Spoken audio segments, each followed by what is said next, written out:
Better shake your booties for black girl nerds.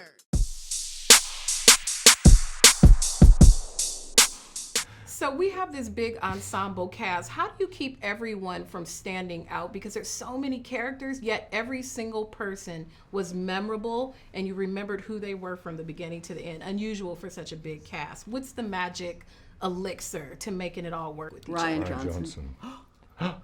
Shakespeare. Did we just say it at the same time? Wow.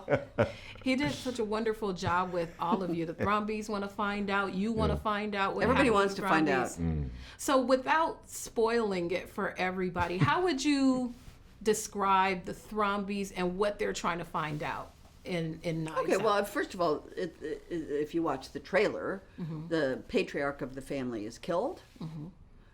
It looks like a suicide, but we don't know. And what's at stake is his fortune, which is his publishing fortune and the real estate, the very house where the movie takes place. So the Thrombeys, as a family, all have individual goals, which is to make sure that they're the ones that are going to be the favorite child and get the wealth.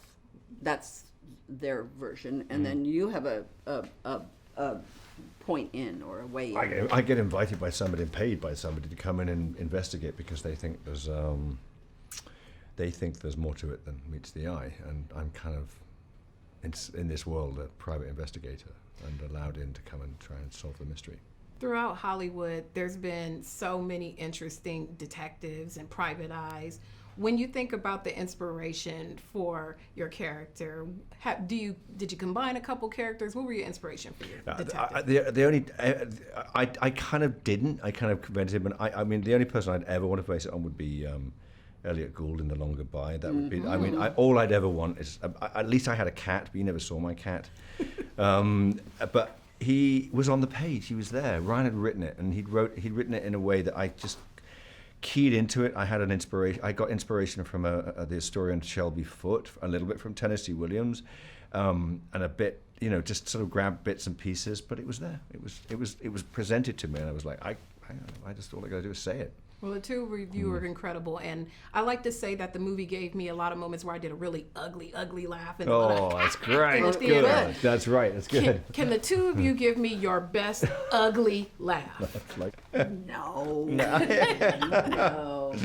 because ugly laughs are so personal, and they come.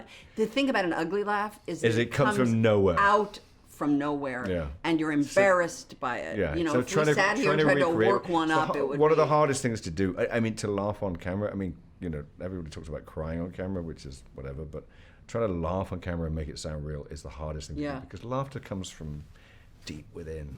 I like to refer to it as snort laughing. Like if I snort laugh, I will say to somebody like, "Hey, I watched your movie. I snort laughed." That to me is the highest compliment, because that means it was this completely unbridled, unedited, impossible to replicate laugh that involved snorting.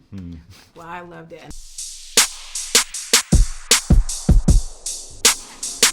Better shake your booties for black girl nerds.